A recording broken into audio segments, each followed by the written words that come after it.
Hello everybody and welcome back to my channel. Today I thought I would do a video about my CBT experience. First of all, I want to apologise for my bed hair. I couldn't be bothered to do it, so just deal with the bed hair. But yeah, I thought I would do a CBT experience video as a lot of people have asked me about it. So I started CBT in October the 20th. And I had been waiting for it since around March. So I had a long wait for me. For most people it wasn't actually that long, which is upsetting obviously because it was too long for me to wait, so God knows how people wait for longer than I did. It was quite a tricky wait. I was very desperate for it. I'd been going backwards and forwards to the doctor about it. She was trying her best to kind of tell the wellbeing service to kind of speed up the process because I needed it really bad and I was classed as a priority. However, they just didn't listen to any of us, so I was kind of left to just wait. So yeah, I will leave that bit for now because I don't want it to be a completely negative video, but basically I waited a long time. I was kind of left as a lot of other people have been.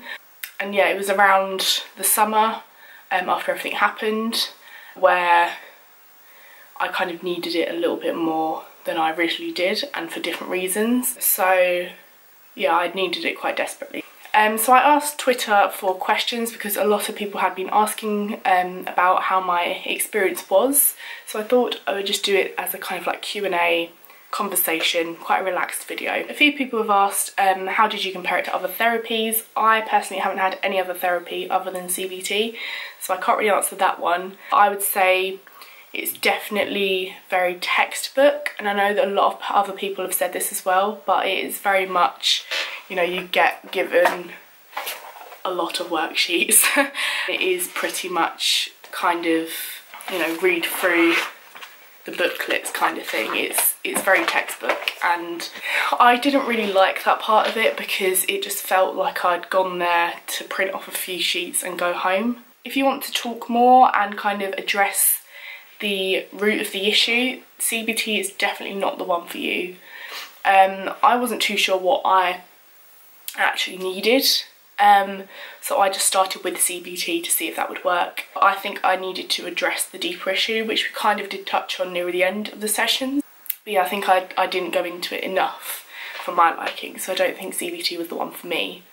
So yeah, it'll be good if you need it to help figure out coping strategies, but if you want to look at deeper issues and deeper like roots of the issues, CBT will not work for you. And that's me just being completely blunt and honest. Do I still use CBT? So I was discharged last week, a week today. I did have sessions planned up until I think it was mid-January, and I was having high intensity, so it was an hour each week. So I'd been having it for about 6 or 7 weeks, I think it was, high intensity. For me, at the time, that felt like enough. However, a week after being discharged, I probably should have stayed on a bit longer. But that's kind of where I have a few issues with it, because when you start, you have to do an assessment. Every week you have to do the questionnaires that you get given. The first week that I did the assessment, I was on a scale of 56 or 7, I think it was, for social anxiety, which is severe, like ridiculously severe. Then near the end of the session, so last week, I did the assessment again, and I was on 6. So I'd gone down to like a healthy amount, which I would say is truthful. Like, I do feel like I've got better in that sense, but I think it does just depend on the week, because every time you go there's a different issue that you have to talk about. And obviously, as you will know, if you have a mental illness, it's definitely not linear, so it's good and bad. You can have a good day, you can have a bad day, you can have a good week, you can have a bad week. So every time I went, I was just up and down, because, you know, one week I'd have a really good week and she'd think that I was cured, like recovered. And then obviously the last week I was having a good week. I'd just finished uni, I'd done a lot of filming with the BBC, I was in a very positive place. However, a week on now, I'm probably not in that positive place as much. I've had the pressures of Christmas and I've seen things online that I didn't really want to see, and everything's kind of just dumped on top of me. So I definitely think I've left it too early, but that is my own fault if I'm honest. I think I was wasting my time doing it. I didn't find it very life-changing, so I thought I may as well leave it and open it up to someone else who might benefit from it a bit more. The answer to that is yes, I still use it to some extent. We are given a relapse form that you fill out in your last session, which basically puts everything from all the sessions into one form that you can just look back on and kind of see what you can do to help cope, which I have looked at and it's been somewhat useful, but obviously it's not life-changing at the time. So what effect has it had on your mental health issues? I would say it's helped. It's helped me look at it in a different way. I'm definitely more aware of the way that I think. I'm aware of the thought process a bit more. So with my social anxiety, I've pushed myself a lot more to do things. So filming the BBC, that was a major thing for me. I travelled to the place by myself, met new people by myself, did the filming by myself. It was like a scary thing for anyone to do. So for someone with social anxiety to do that, that is ridiculously good. So it kind of helped me push myself to do things so I can say to her, look, I am doing these things. And I did use some of the coping strategies when I was doing those things, so it has helped in that sense. And it's also helped me kind of realise when I'm kind of ruminating or worrying about something.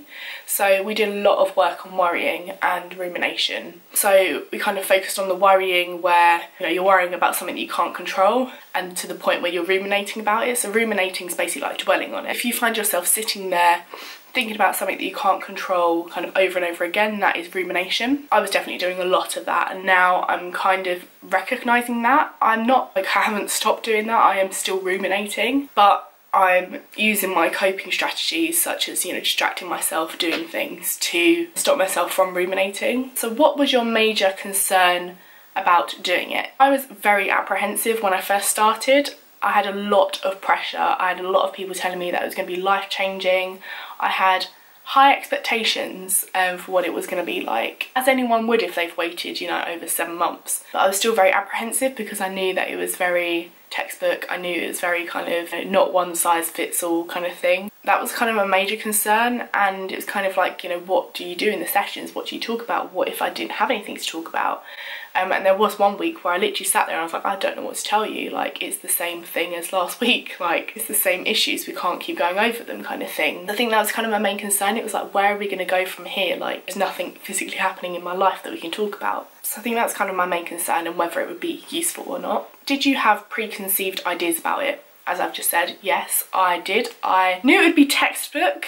I didn't know it would be to the extent that it was. It's very much, you know, read this and change the way you think. It's literally that summed up. And you are given, well, you have to get a folder for yourself, and you're given all these different worksheets to go through. Some are useful, but yeah, you're just given loads of different things to go through, like ridiculous amounts. And it's very much, you know, they print it off a website, and that's a website that anyone can go on. So it's very much like, why did I bother waiting those 7 months, 8 months to get the help when I could just go on this website and print it out and do it myself? Yeah, it was definitely very more textbook than I thought it would be. I also thought that we'd be able to go into kind of the deeper issues a bit more, but obviously we didn't. I guess that kind of, I don't know, I think that was just my uneducated guess on what it was going to be like. If you read up about CBT, you'll know that it doesn't look at the deeper issues, so that's probably my fault for not reading up about it enough. But yeah, I definitely didn't expect it to be what it was like. So how did you find it at the start? When I first went, I was petrified. Obviously, you're meeting your therapist for the first time. This is the person that you're going to tell, you know, all of your deepest, darkest thoughts to, and this is a stranger as well. So if you have social anxiety, you'll know that you suffer talking to strangers. So when you have to tell them, you know, your whole life story, your deepest, darkest thoughts every week, it's not easy. Which is kind of the irony of it all. It's like, I'm going to a stranger to talk about my issues about talking to strangers. So it's very ironic for me. But yeah, the first session, I hated it, if I'm honest. I was petrified. My therapist is lovely. I just felt so anxious that first session, because obviously you don't know what to expect. You don't know if you're going to get on well with your therapist. It's just, you have so many different thoughts going through your head, and you just don't know what to do at that time, and it all just kind of was a bit overwhelming at first. And going into a small little room to talk about your issues with someone is scary for anyone. When you struggle to talk to people because you've got social anxiety, that's a different level. The first session was very scary. But I think as the weeks went on, I got used to it, and kind of, I knew what to expect, and we planned things for the week ahead, so I kind of knew what was going to happen. and that was a lot easier for me to deal with. So I think if you're the kind of person that worries about what's going to happen, ask for them to kind of plan out the sessions with you so you know what to expect. That's one bit of advice that I would give. Did you ever feel frustrated with the techniques used to help you? Not frustrated, I think some of the things were really good. We did a lot of kind of relaxation. There was one, I can't remember what it's called, muscle, let me see if I can find it in my little book. There was something about muscle relaxation that I really loved. So just a lot on relaxation, a lot on progressive muscle relaxation is one of my favourite things that I've got from CBT. And so basically it says here, you sit in a comfortable chair or lie on the floor or a bed. Ensure you are not to be disturbed by any other noises. If you become aware of sounds, just try to ignore them. Let them leave your mind just as soon as they enter. Make sure your whole body is comfortably supported, including your arms, head and feet. And rest your arms on the chair or your feet flat on the floor if you're sitting. Close your eyes, feel the chair or the bed supporting your whole body, let your legs, your arms and your head relax. If you can feel any tension, begin to let it go. Take 2 slow deep breaths and let the tension begin to flow out. That's it written down in there. But if you go onto YouTube, there are so many good videos on progressive muscle relaxation. I will link below the one that I like to use, but it really helps if you're just feeling tense and you just feel like you need to let something out and just kind of relax your body. It's good if you've had an anxious day, or if you're feeling a bit depressed actually and just kind of want to clear your mind. It's good to just lay there and focus on your body a bit more and be more in the present moment. It's definitely a lot of mindfulness. I definitely would recommend that. Yeah, I was very frustrated at some of the things I was told to do. It was kind of like a lot of the times I was just told to breathe, not think about it. And anyone that has anxiety, depression, bipolar, anything, you know it's not that easy to just not think about it or to breathe, you know. It's something so simple, and it's kind of like, why have I wasted 7 months or more waiting for this to be told to breathe? So I kind of got frustrated at that, and it was kind of like, well, is this life-changing for me? I've been breathing my whole life. I was definitely frustrated at that. Is there anything you wish you could have changed with your experience? Now I wish that I stayed on a little bit longer. I wish that I kind of spoke up a bit more about what I needed. I wish that we could speak about the deeper issues a bit more, but I don't think that's CBT, that's more counselling. And so I wish that I kind of started off with counselling and then went into CBT instead, because I definitely want to look at the deeper issues. I want to kind of know where things come from, because I can cope with it to a certain extent. I know how to relax, I know how to breathe, I know how to deal with panic attacks now, but it's more the deeper issues. I just want to be able to talk to someone who doesn't know me personally, doesn't know anyone else, just to be able to talk to them and open up. And as much as I can talk to friends and family, it's kind of like I don't want to bore them because they hear about it every day. I want to talk to someone who has a clear mind, who doesn't know anything about the situation, so I can get their perspective, kind of like an outsider's point of view. So I definitely changed my experience in the fact that I wouldn't go with CBT straight away, but that's my own personal opinion. What would you say to the you just starting her CBT? I would say to my past self, go in with an open mind, don't be afraid to talk about things. They are there to help, they won't judge you. Ask questions, push for help. Yeah, just push yourself to kind of ask more in the session and see what you can kind of get out of it. How pivotal do you think a good relationship is between the therapist and the patient in order for CBT to be successful? Very important. If you don't have a good relationship with your therapist, it's going to be a waste of time. You're not going to want to talk about anything with them. You're going to feel very on edge. You're not going to be able to open up fully. So it's definitely important to have a good relationship with them. Give it some time as well to get used to them. When I first went, I was very, very nervous. I didn't know if I'd get on well with my therapist. But after a few weeks, we kind of created a nice relationship. And you do kind of get on well with them. You can have a joke and like, it's not a serious environment to the point where you can't sit and laugh, you know. They know that you're struggling. Just because you laughed, it doesn't mean you're cured. They know that. But yeah, I created this relationship with my therapist, and it was very informal, which I wanted. I didn't want a formal environment because I really struggled to kind of open up in a formal environment. So when it's more informal, it's a lot easier for me. And I think she became aware of that as well, and we kind of just had general conversation. She would tell me about her life and it would just be kind of like a chat for an hour. So yeah, it's definitely important to have a good relationship with them. Do you believe it's helped you? As I've said before, to some extent. I definitely wouldn't say it's life-changing for me personally. A lot of people were saying to me, oh, it's going to be life-changing for you, you're going to love it, it's going to help you so much, blah, blah, blah. As nice as it was for those people to say those things, that probably affected me more because I was setting myself up for some life-changing help. And definitely wasn't life-changing. I don't think I've learned anything life-changingly new. I've definitely learned things, but I wouldn't say it's anything that I couldn't have just, you know, read online. So it's helped me, but I don't think it is the one for me. Yeah, it's definitely dependent on the person and how they deal with things and how they want to address their problems. It's definitely dependent on that. It's helped me to some extent, but hasn't been life-changing like others have said it would be. Once finished, do you feel like you can continue to do the exercises you've been taught without the support of your therapist? Definitely. If you haven't had CBT before and you want to know a bit more about it, I'm not going to give you a lecture on it, but when you go to CBT, you get given these worksheets to do on your own at home. Sometimes you do them there with the therapist. Sometimes, most of the time, you are left to do it on your own. It's very much homework-based therapy. You can only do so much in the sessions, but if you don't do the homework outside of the sessions, there's no point even going to the therapy because you won't get anything out of it. So it's important that you do know how to do the exercises on your own at home without a therapist. Otherwise, it's pointless. There's no point you going. That's kind of the whole point in the folder of the worksheets, because you keep this and you use this after therapy when you've been discharged. I'm not going to go through everything I've done because that's obviously personal, but you are given a relapse prevention blueprint, they call it, at the end, where you go through with your therapist in the last session and everything you've done. It's literally like, you know, in-depth kind of detailed description of everything you put in your folder. So it's kind of got like, how did your problem develop? So you kind of look at when it started, and then later experiences which made it worse, kind of what kept it going. So obviously avoidance, anxiety, sadness, self-focus, trying too hard, pressure, depression, blah blah blah blah blah. What were my main negative thoughts and what answers did I develop to these thoughts? So kind of the negative thoughts that you would have, so I'm not good enough, people won't like me, things like that. You have to have a balanced thought to that. So what have you learned in your therapy?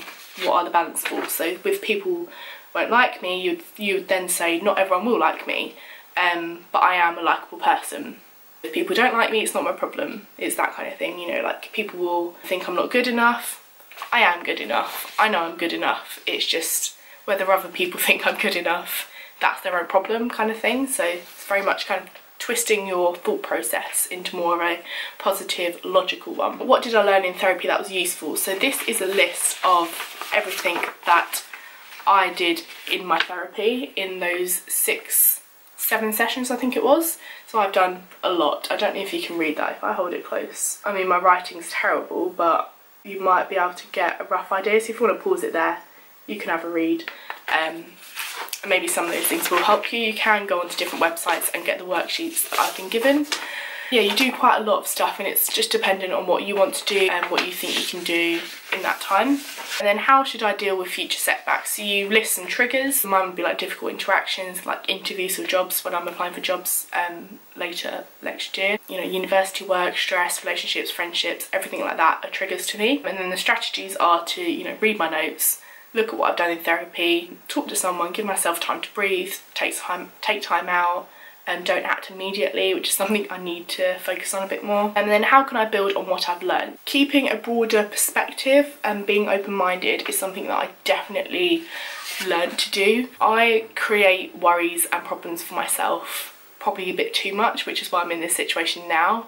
But if I see that someone's, you know, done something great and I've not, I get perspective and I look at it and I think, well, I've done stuff that they've not done. I'm equally as good. If I'm worrying about something that I can't control, I get perspective and I'm like, I can't do anything about it, so why should I worry? Simple things like that. It's just changing your mindset and changing the way that you think about things and address things and act on things. So you're given that at the end of the session, which is basically a summary of everything you've done. You look at that and then you look at your in-depth sheets and kind of use that to help you. So yeah, I think that is everything. It's obviously heard a bit about my experience. I didn't want to be too negative in the video because obviously it's just dependent on you as a person and whether you get on well with the therapy. For me personally, it's helped to some extent. I do think I should have stayed on a little bit longer. I wouldn't say it's for everyone. It's definitely not a one size fits all. Read up about it before you get referred for it or talk to your doctor about it. Go through different therapies, see what's out there, see what works best for you. Go private if you can. Yeah, see what's out there before you kind of jump into anything, because you need to be mentally prepared to talk about your issues and act on them and address them before it will work. You know, you just need to know what's out there before you do anything. So I don't want to be too negative and say, oh, CBT is rubbish, because it's not. It's helped a lot of people. It just hasn't helped me in the way that I thought it would, and that's fine. I've got the resources that I would need now. I can always go back and get more help from my doctor, which I might do. I can go private if I save up enough money. There is other things out there. CBT isn't the be-all or end-all kind of thing. So I'm glad I've tried it. I'm glad that it's helped other people. One thing I would say, if you have had CBT or any other therapy, and it's been life-changing for you, don't tell someone who's about to have that therapy that it's going to be life-changing for them as well, because it's 50-50. It won't or it will be. For me, I had so many people telling me it was going to be life-changing, to then find out it wasn't actually that life-changing, and it was more disheartening finding that out and knowing that it hasn't actually changed my life as much as it has other people. And that was kind of more what's knocked me back a bit more, because it's kind of like, well, why has it helped them and not me? And now I'm questioning that. So it's kind of, just let people do what they want to do. Don't give them a preconceived idea. Let them go in open-minded and create their own idea of it, because it's definitely not for everyone. That's all I'm gonna say. If you would like to see any more videos about my kind of mental health, lifestyle, things like that, let me know. If you want to see more beauty things, let me know. I definitely want to get back into beauty, because I kind of miss it a bit, and I think I'm a bit bored of talking about mental health. Not gonna lie, it's kind of draining on me a bit. I did a podcast with Mike from Mike's Open Journal, which I will link below. I spoke a lot about kind of my journey through blogging, from when I started at the age of 16 to now, how I went from beauty to lifestyle to mental health. I spoke about my future plans. So if you would like to give that a listen, I'll leave the link below. I've also filmed a collab with him over on his channel. It's definitely one of my favourite videos I think I've ever done. Did a Who's Most Likely To, and you definitely find out a lot about me in it. I think we definitely need to do another one, so I hope that I can see him soon so I can do one of them. But yeah, go give him a subscribe and a like and comment on that video saying that I sent you. I'm going to take this moment to wish you a happy new year, because I doubt I will film before then. I hope 2018 is going to be a better year for us all, because it's definitely not been a great year for me this year. But definitely next year will be the year for me. I think I've got a lot to plan. I've got my graduation, I've got my documentary with BBC, I've got my work with the Samaritans going out, I've got work with Student Minds, meeting a few people, potentially getting a full-time job. So yeah, it should be good. So thank you so much for watching, and I will see you soon with another video.